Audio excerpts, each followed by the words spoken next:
Hey everyone, Marley Silverbrand here with the Real Lovers Podcast. Just wanted to come on here before the episode with DJ and I where we talked about The Truman Show, the next film in the Letterboxd Top 250. I just want to apologize at first because that episode is supposed to be out 2 days ago, but for some reason some things came up. I try and stick to these schedules, but also you had like a 3 hour top 10 episode, so I wanted to give you enough time to watch that. But just wanted to come on here and just appreciate DJ for coming on to talk the Truman Show with me, and we had a really great time talking about that movie. We recorded it back right in the thick of the writers and actors strike, so if we're talking kind of weirdly, like throughout the episode about like not mentioning like certain directors or certain like companies or anything like that, that's the reason why. It was a very weird time. I was planning on recording a lot more episodes like during the writer strike. It just didn't work out, and this is the one that you're listening when we recorded from 2023. And yeah, kind of glad that we didn't stick to this format, but I had a great time talking about the Truman Show with DJ.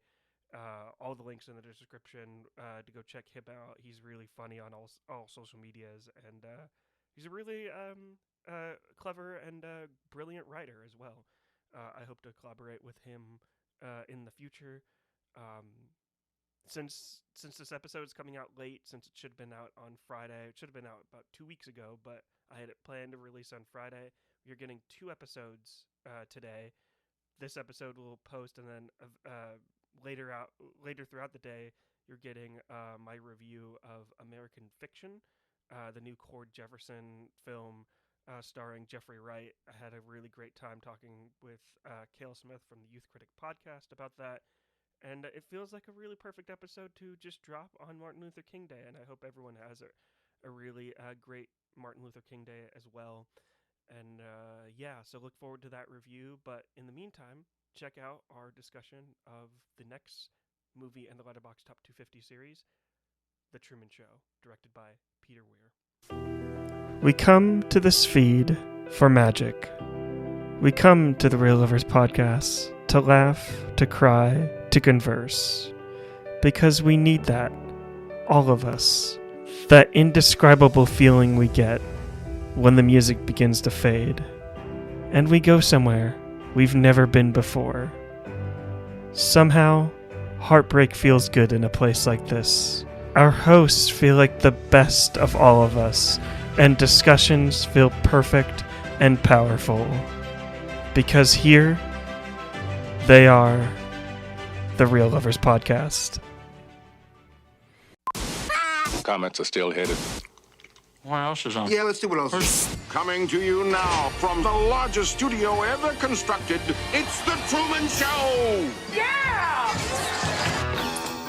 Good morning. Good morning. Oh, and in case I don't see you, good afternoon, good evening, and good night. What if? No scripts, no cue cards. Morning, Spencer. How's it going? What if you were watched every moment of your life? How many cameras you got there in that town? 5,000. I believe Truman is the first child to have been legally adopted by a corporation. That's correct. And today we are talking about the 1998 Peter Weir film, The Truman Show. I'm just going to read the synopsis here from Letterboxd. Truman Burbank is the star of The Truman Show, a 24-hour-a-day reality TV show that broadcasts every aspect of his life without his knowledge. His entire life has been an unending soap opera for consumption by the rest of the world and everyone he knows, including his wife and his best friend, and is really an actor paid to be part of his life. DJ, we've been talking like for a while now, but we can finally talk about like this movie because the writer strikes have ended. I've held on to this for like the longest time. When I told you that I was doing like this series for the Letterboxd Top 250, and you saw that this movie was in the 250, right now it currently has a 4.2 average on Letterboxd. What made you pick this film? I have to ask. I don't know. I watched it when I was really young, and it blew my mind, and it's resonated with me ever since.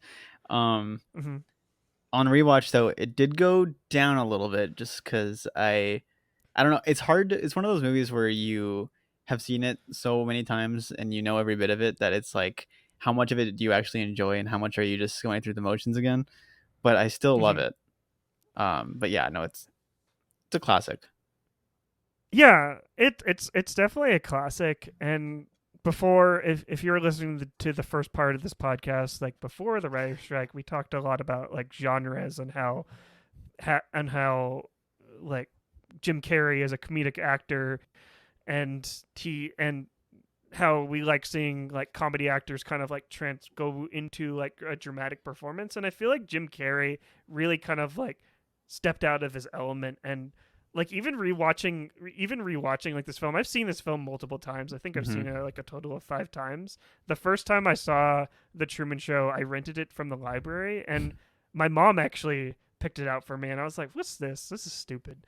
Can you give me like Ace Ventura? I like Jim Carrey in that. Like, why is he on a television? This is just dumb. I was young and stupid at that point. I was 8 years old at that point, and it was I don't know. Like even watching it at 8 years old, I knew that I was kind of watching something really great. I just didn't really know like how great it was. But on a rewatch, I think what I love most about this on how timeless like this movie Hmm. is, especially like in a world where TikTok is a thing, Instagram lives are a thing, where we constantly have to be like watching someone, like 24-hour Twitch streams. Like when I was rewatching this, I kept on thinking of stuff like that. And the fact that like Peter Weir kind of like predicted the world that we're living in, like now, like this movie was like so far ahead of its time. It's crazy. Yeah, no, I kind of agree, but also there is the question of like the ethics of it all, because now, I mean, these Hmm. are all these live streams, these 24-hour live streams are made by choice, by the creator. I mean, you could argue that Hmm. maybe it's like it's their job, it's not really their choice that much, but I mean, because they just want to make a profit. But like he in Truman Show, he doesn't even know being filmed, and that's just like, Yeah, um, it's wild. yeah. But that is like one of those. It's hard to say because I didn't like experience this movie when it came out, of like Hmm. whether or not just your average viewer would have even thought about the ethics of this happening to him. And um it's certainly like one of the biggest parts of the movie. Like I don't know, maybe halfway through or so, you finally get the whole, like, there's a movement to have him leave and realize he's in a show like that. Hmm. So that part of the movie is really uh interesting to me. I well, kind of going into what you were saying about like how this movie is very Mhm. invasive on how they don't really, and very problematic at that point, like how he doesn't really know he's being filmed. Like I got that a lot like watching this, but the thing that I got a lot from that is like like they started filming him when he was in the womb. Like what was the like consent like for the mother? Like did they let the mother know, or they're just like, nope, we're just gonna stick like a camera up there and just like we're just gonna film this guy because we know Yeah. this guy's gonna be a star. Like he was a star like when he was swimming around in that stuff. It's just like Yeah, they I don't don't go too know. far It's into just that. All they just say is that he was yeah. unwanted, right? And Mhm. uh what was another thing, right? He oh yeah, the corporation adopted him. So they're like Mhm. legally they're his parents kind of. Um Right. but yeah, I mean, once he reaches 18, he still didn't know any of this stuff. So it's like he's a he should probably be informed of this, you know. Right. And for sure. And I just like for once I just like really how like this entire film is like just filmed and shot Yeah, too, no, for sure. on how you and how it uses like the kind of like that fisheye kind of look, like when you know like what, or how you can see like the iris of like the camera, Mhm. like when you know like he's being filmed, kind of like letting the audience know like something is up, something is like not right here. And it's I don't know, like watching it on rewatch, it just like and seeing like all the different types of like areas where they're putting cameras too. Hmm. Like there's like a shot of like a camera like in a pencil sharpener, and he Yeah, like Truman puts like doing like all these very mundane yeah. things, but just kind of like making it like look a little bit more interesting. It's just like I don't know, like you've already seen like my rating, Hmm. and where I have like this have this film like on Letterboxd. I rated 5 stars. I don't think I loved it as much as I do now. It's just because I liked how timeless like this movie was, and just like how brilliant, like Hmm. because even back then I don't think anyone was like thinking about like oh someone could be filming me and stuff like that. And even now like with character energy, Hmm. main character energy is like a huge thing, True. and I don't know. Yeah, it's like this Yeah. right now. It's like people want the. It's like the complete opposite. Like now, people want to be filmed 24/7. Well, some people, Hmm. obviously not everyone, but there's those Yeah. people who are weirdos and want to be filmed 24/7 and be famous and Yeah. watched by the world. Um, Yeah. I was gonna say it's the yeah the timelessness of it is great because you wait, hold on, I lost my train of thought. Um, It's okay. no, I it's just like you, how did I wrap this into what I wanted to say? No, cut this out. But no, I could cut it out, Okay. but I'll help you out. I'll help you out a little bit. It's just I don't know. I think I was just mind blown at this point Yeah. because it's been like it's been a while since I rewatched this, and I'm glad that you picked the like this film just because I had a chance to like watch it again. And like I know Jim Carrey has had multiple like dramatic like performances, like shoot, what's that? I haven't seen it yet. It's on my watch list, but um, everyone talks about it. All the film bros talk about it. Do you know what I'm talking Eternal about? Sunshine? The yeah, Eternal Yeah. Sunshine of a Oh, Spotless I Mind. love I that haven't seen it movie. yet. You're gonna love it. It's great. It's yeah, it's on my watch list, but I feel like here like you see a lot more of like the Jim Carrey like quirks, Yeah. but how those quirks kind of like work along with the story, and how you kind of see him cracking and figuring out like something is not right. Hmm. Uh, you see what I mean? You see what I Yeah, mean? no, he like you I was thinking from the very first shot of him like looking in the mirror and like talking, I'm like, man, if they were filming me doing Hmm. in my life, I'd be doing extremely weird stuff too. And so like it Right. fits like Jim Carrey because he's just kind of doing that even when the cameras are on in real life and stuff. But um he's also living in this like suburbia heaven, where it's like you have to kind of when you're you see your neighbors, you have to put on a smile and like wave and like give a Hmm. uh say like your catchphrase, and all those little mannerisms are something that you would see in something that's like parodying that kind of society. So I think it like Hmm. really goes well uh with Jim Carrey as an actor. um and like I wouldn't say it's a pure dramatic role. I think it's probably a good like in between of like his serious stuff and his comedy. But oh, Siri just went on. I was like, what?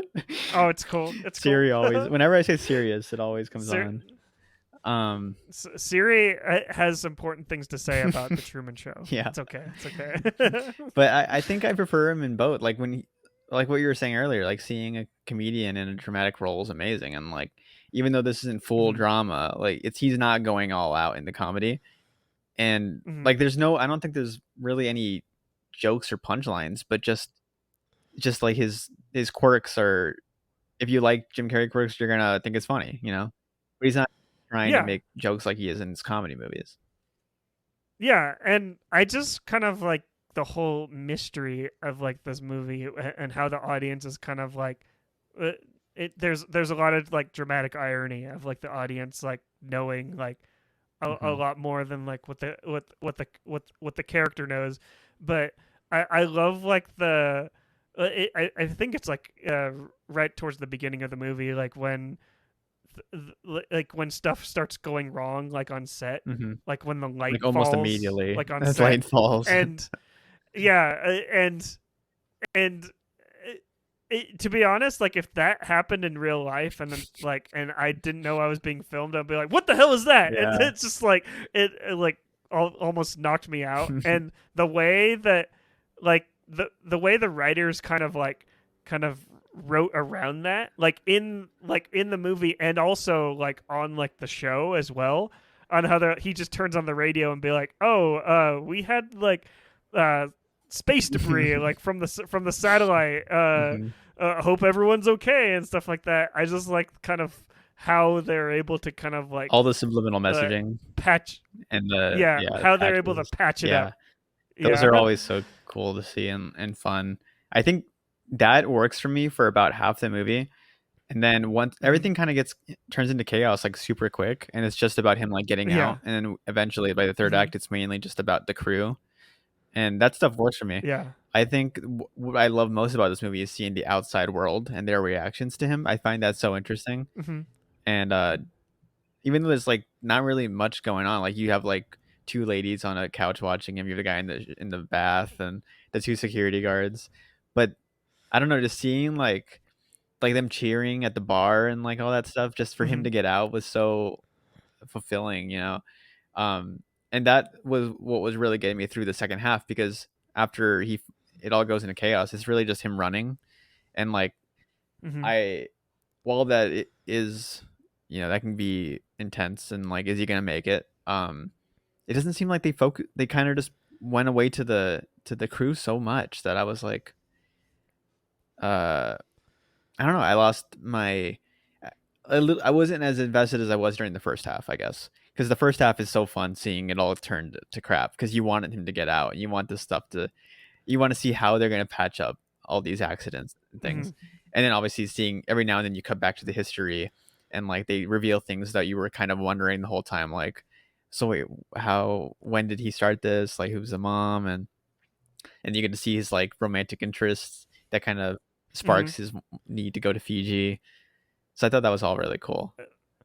And how his romantic interests were forced upon him Yeah. as well, on how he how he really loves who's the is it Heidi Shawns? She plays um Sylvia.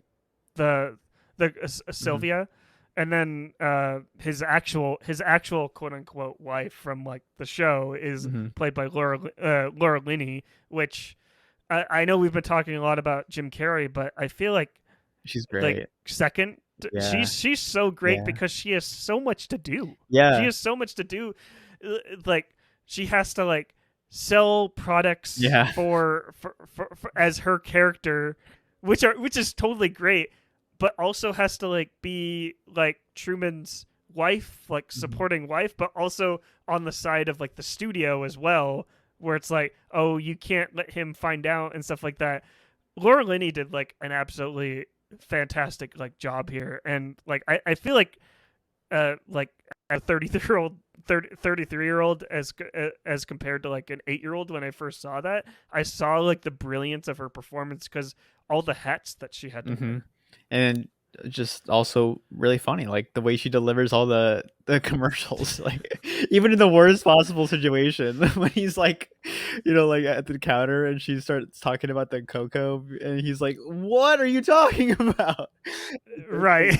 I was just thinking, like, why did you have? Did you were you forced by contract to deliver that promo right there? Like, Right.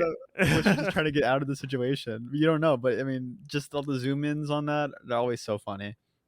And then obviously when she's Yeah, like it's actually a scared, and when he puts a knife to her mhm. throat, and she screams out for help, and that, like, yeah, she's great. Yeah, and even like like those advertisements are great, or even like at the beginning of the film where where Truman is walking to work and he meets like those two twins, Oh yeah, and the way that they push yeah. him up against the billboard and be like, "Hey, how's it I going?" was And like, I'm why are you like, letting him push him around like that? right. It at that moment, if I was him, I'd been like, something's up. why am I getting pushed against the wall? Like these people are aggressive, and I'm just like, Yeah. yeah. But he's also just like And this, he's too he's we're different people. Like if we were born and raised in his situation, like we don't know how we would act cuz he he just turned out they planned his personality basically, Cuz I was thinking what if he just grew up and turned out to be an extreme weirdo? And like or like some huge pervert or abuser or something like but you have to just accept the premise of the movie that they kind of planned literally everything down to his personality, and like he needed to. what if he what if he became like a Trump supporter Yeah, he or just something like that? super alt right. Super alt right, anti-vaccine, just Oh my like god. Yeah. oh that they lucked out on that Mhm. one. Well, they couldn't have let that happen because the way they kind of like altered like his way of life and stuff like that, Yeah, I mean down and just to kind of just like what he fears. Like they put yeah like it's so going back to the ethical stuff is like they killed his dad just for just to make it so he never wants to leave and to entertain this crowd. yeah Which, by the way, yeah if this had come out, like this show was a real life thing back in the 90s, I wonder how many of us would have actually watched and like kept watching. Because I feel like this might actually be, it might have been the most entertaining show on TV only when things were going wrong, or like he was, things were changing, obviously, not like him sleeping or just like doing homework. Those I don't even watch 24-hour live streams, but like you want to be there for the big moments, and those would be super entertaining. But then again, you're just like, I don't want to be watching this guy who doesn't know he's being filmed and everything running around him is lying to him. So, like, right yeah is it, it brings like a whole new level to like what reality television is, because the people on reality TV are like they are aware that they are being filmed, like at least most of the time, well, actually all the time. I can't really think of like a reality show like I now think they have where to be. they don't know where they're being Yeah, I think they filmed. have to be told. I'm not completely sure, Yeah, but also, I mean, most of those shows are fake, anyways. yeah, they're all Yeah. scripted anyways. But yeah, I would be interested to like find out like how well it would have went off like back then, or even something like now too, because I I could see like not to hate on Gen Z, but I can see Gen Z like not liking like the actual Truman Show. Like Yeah, yeah. if it were airing today, Well, they would be like they would be think it's too invasive or yeah, something like that. as So. they should. I mean, Mhm.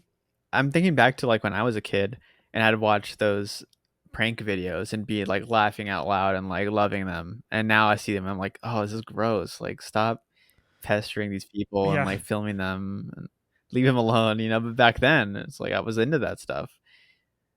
yeah. So, Well, I mean, I was also a one kid. of the I don't know how adults felt about it. yeah, I was a kid back then too. I Yeah. it was yeah. I was like I don't think I really watched like a lot of that stuff, but like when my friends would show me, I was just like, oh, that's kind of cool. And so that's funny. And now I'm just kind of like just like you. I'm just like I don't need to see that. Yeah. Like this Gross. is gross. Scroll past. I'm just gonna Yeah. scroll past on TikTok. But like one of like the main like plot developments, the way that gets like the Truman Show kind of like going is that Truman wants to travel. He wants to explore the world. He's only seen like outside of his white picket fence and his like blonde wife and stuff like that. He wants to go to Fiji, and but he like you mentioned, he has like this deathly fear of water because the way the writers wrote in his dad drowning at sea, it's just so traumatic. Like, why'd you have to do that to him? I know. And then later in the movie, they bring him back randomly because he just stumbled on set. Like, I have a question. I have a question. What is the security like Yeah. on the true? It's like it seems like people can just walk on set and just be like, "Oh yeah, hey, what's up?" I think what happened was he disguised himself as a homeless person and then probably went in with them because I mean, I don't know how many homeless people there are in this town, but like it must have just made it past casting. And I mean, they're all Yeah. so bad there anyways. Like the actors don't know what they're doing like half the time. Like they don't know how to react to him. So obviously this Mhm. crew and this set aren't very good. So I kind of bought into it. I was also, my biggest question was like, why is he back here? And then you get the reveal that he was mad that he got killed off and wanted to be back on the show, and then they write him back in because it's like literally the only way they can think of to make him want to stay. But it's like that Yeah. they don't understand that he's just like he's had it implanted in his brain that he wants to see what the world looks like, from a very young age. He wanted to be an explorer. It's kind of Mhm. like how we wanted to be filmmakers from a young age. I can't Mhm. get that out of my mind no matter what. Like my parents are always asking me like, "Okay, you're almost 30. This film thing isn't working out. You're not a huge director or writer. What else do you want to do with your life?" And I'm like, "I don't want to do anything else with my life. I don't want to go into business or go into accounting or I don't know. I can't see myself doing anything else. And also you can be 30 and not be a successful filmmaker, mom." But Yeah, yeah, I mean, exactly. true. And also Damien Chazelle didn't become successful until he was like Yeah, there you 34, go. so I still have a few more years Yeah. left. But Truman wanted to be and an ta- explorer, since he was a kid. yeah. And then he Yeah, and go ahead. go I was ahead, gonna say, and sorry. then he met that woman that was going to Fiji, and so that like Mhm. even made him want to go there even more. So you have this want to see the world, and then now you have a specific target you got to hit. So it makes sense. Yeah. It's I do love like the bit where the like when he it's like a flashback to like when he was a kid and he stands up in class and he's like, I want to be an explorer, and the teacher, it's such like a like dumb thing for a teacher to say, and they're like, I'm sorry, everything's been Yeah. explored. It's just like, wow, way to crush like the kid's dreams immediately, lady. I'm Well, just it's like, funny because like when you're a kid, that kind of stuff feels like it always happens. Like adults trying to crush your dreams, but then you have stuff when he's Mhm. an adult, like him trying to get that plane ticket to Fiji, and you have all this stuff around the walls telling him that he's gonna get into an accident or something. And it's Right. like, one, They- this guy's a grown adult. How does he not see through this? And two, if you're trying to sell people on plane tickets, why are you telling them they can get struck by lightning in a plane? See, so at that moment, that's like when like the people behind the scenes knew that he was trying to leave and they're trying to stop him.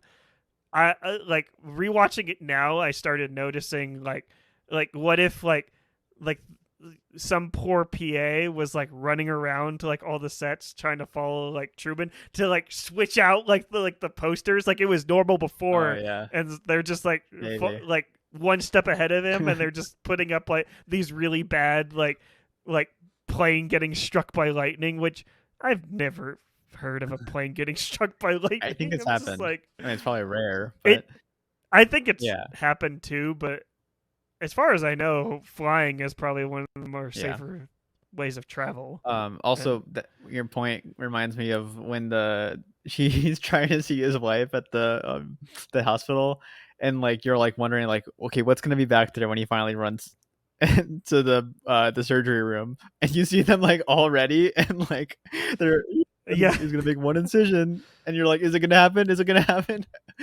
But it doesn't. I was so excited. That would have been comedy right. gold. It's I had a lot of anxiety watching like this movie. I'm not gonna lie, because like all the extras, like shout out to extras that work on sets. Like I couldn't even imagine being like an extra like like on the Truman Show, because you had to be ready at all times because you had no idea where he was going to be unless they had like a They did. headset. But I I think think everyone did. like an earpiece. They Yeah, did. because you see that I thought it moment was really where just the main you see the characters. moment where the radio like starts squealing and everyone stops and like Oh yeah, that's right. um Okay, no, but also like you need to know how to react when he starts being spontaneous. Like obviously that wasn't part of the pro, like you weren't told like, okay, when this happens you're uh well, I guess I don't even know. We don't know if like they were told like be ready for anything because everything was supposed to be planned. mhm. Spontaneous actions. Like you just how do you react? Do you like get mad at him? Do you tell him to go away or like do this or do that?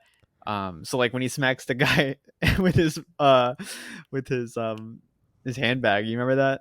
The guy on the staircase, you're facing Yeah. the light, he just smacks him, and the guy just sits there, and it's like, well, that actor's probably thinking like, okay, well, how do I react to that? Hey, knock it off! I don't know, I but that stuff was really fun I seeing. I I think like especially rewatching it now, I got a lot of like vibes of WandaVision as Mm. well. Like, did you get a lot of like hints I from didn't even think WandaVision about while that, watching the but Truman yeah, I Show? could see that. I'm pretty far There's removed from definitely. WandaVision because it came out like Oh, really? 2020, right? Yes, 2021. I don't. 2020. Yeah, but no, yeah, for sure. That was like a made up world with the actors, right? Yeah, it was revealed that they were all real people who were being mind controlled. That were Yeah. unaware of what they're actually doing. They're unaware of Wanda feeding them really bad, corny sitcom Hmm. dialogue. um, just to get Wanda through her depression. So, Yeah. And then for but some yeah, reason, you're supposed to be forgiving of her, and at the end, yeah. that was weird. Let's not get into Okay. that. Like the ending of WandaVision has always been really Yeah. messy. But back to the Truman Show. I is there anything else you want to Oh, like mention like about this yeah. movie that we haven't I was gonna hit? say I'm So, sorry if I was being a party pooper by not giving it a 5. I'm giving it a 4. By the way, everyone, I love this movie. It's classic. I just think that well, like I'm not a not party pooper yeah, you're because going straight up 5. No, I know. I I gave it straight up 5, and it's in my 4 faves Yeah. now. So, Hey, along with Tokyo there you Drift. go. Yeah, as long as you got that in there, it's okay. Yeah. No, yeah, it's a great Yeah. movie. Was it nominated for Best Yeah. Picture? I don't even know. I I I honestly don't know. I probably should have looked that up I don't think it before actually was. recording Wait, let this, me check. but I don't think it was. But um it made me kind of like it. Shout out to Letterboxd. I'm not sponsored at all when doing this series, but I think what I love most about Letterboxd is like after I rewatch a movie or watch a movie, they make it so easy to kind of like click on like the director Mhm. and see like what other movies that they have done. And Yeah, you can fall into a real rabbit hole pe- doing that. yeah, I definitely can fall into a real rabbit hole. And the way they have the like the percentage on how much like how many of like the movies that you've Oh seen of yeah. theirs, definitely a huge rabbit hole for Peter Weir. I still have to see Dead Poet Society, Great which movie. that's on my I can't believe I haven't like seen that I one want to see before. Master and Commander. That looks fun. I remember watching that movie like on rainy days, like in school, in elementary school. Like my history teacher would just put it on and be like, "I don't feel like teaching, so I'm Yeah. just gonna put it on." So I can't really officially say that I've seen it, but it's a part of my life for Yeah. sure. So Only other one I've seen is Picnic at Hanging Rock, which I didn't really like too much, but I know it has well, a lot of people like this movie. It was all right. mhm. Um, Sorry if you really love Picnic at Hanging Rock. Yeah, I haven't seen it. So, but yeah, This got like nominated, by the way, you, for 3 different awards, but none of them Best Picture: Director, Supporting Actor, okay. and Original Screenplay. Not Jim Carrey Yeah, for no. actor. I'm actually kind And of the supporting actor was surprised. Ed Harris. Oh Crazy. yeah. Oh no, we I'll edit this part out. We should talk about Ed Harris Oh because I yeah. feel like he has like probably the more interesting like arcs throughout like this entire film. Ed Harris plays the producer and he gets introduced like halfway through the film. Well, he's at the beginning of the Mhm. film kind of like talking about it, but you learn more about his character and like who especially like when we're releasing this like after like the strikes, like the strikes have been going on for so long. I saw a lot of like similarities to like everything that we kind of like went through like during Yeah. like of how like studio meddling Yeah. and He's stuff just like that. And exploiting him and just yeah, like lying to him and telling him that like you're a star, you're famous, you belong here, and yeah, yeah, it's messed and up. even like even like the ending of this film where he's literally like talking to him, like I'm sure, I'm sure like this guy, he always perceived himself as God, Yeah, definitely like a like, and like fatherly uh, / godly role going on there. and especially like I don't want to speak for all showrunners at this point because they're not all like this, but I can see how a lot of like showrunners can kind of like get like this feeling of like Control. this is my creation Yeah. and like control over like their control over their work. And like I don't want to say that a lot of them are gods and like egotistical, but like he definitely like in this movie definitely like portrayed that. And I thought it was a little bit on the nose of having like when like Truman uh like sailed through like the storm facing his fears of water, finally making it like to the edge of the studio and like hits the wall, and then he's having like this conversation with this glowing cloud. Like it's a little bit on the nose, like he's talking to Jesus and I stuff like liked it. that. I was fine into that. I liked it Yeah. too, but I could see I it. I could Someone see coming around that. I could see it. I Sorry, was gonna go say I ahead. could see someone Go thinking that. Yeah. But I don't know. I think that the final like 15 minutes of like this movie are like absolute perfection in my Yeah, opinion. they're Like, what do great. you think? No, yeah, for sure. It has a lot of the people watching too, and like I said, their reactions are. I was having the same reactions. Yeah. And even like cuz I love like all the reactions too, just because like like the creator of this was like he wanted to like follow like this certain narrative because he wanted people to continue watching, but in reality what people wanted was Mm-hmm. for him to like be spontaneous and kind of like Mm-hmm. live within himself, not to be controlled by someone else. And And it's sometimes like you're a writer, DJ, like does that work like when writing, like mm. not always going by like kind of like the script and kind of like letting your brain kind of like go free and just kind of like Yeah, no, I actually I have written probably like half of the stuff I've written probably is planned and like outlined and everything, but there's another half where I just kind of just went in and just did whatever. And I think like a page or two ahead, but like I had a premise and where I wanted to end it, and just like in between I kind of just filled it in with what I thought was interesting or the next natural progression. Um but also I wanted to go back to Ed Harris. It was just so nice seeing him lose. Like there when he when Truman turns his back on him, and um Ed Harris is just like he thinks he knows Truman. Like he's been there since birth and since before that even, and he thinks he knows everything he's gonna do, to the point where like he'll almost kill him because he thinks he'll turn back he doesn't, and then uh yeah, giving him that big monologue at the end and Truman not buying into it was just so nice. that was such a brutal line when like he's like amping up the storm and like telling like like like his PAs to like or just his technicians to like increase the wind, increase like the intensity on everything.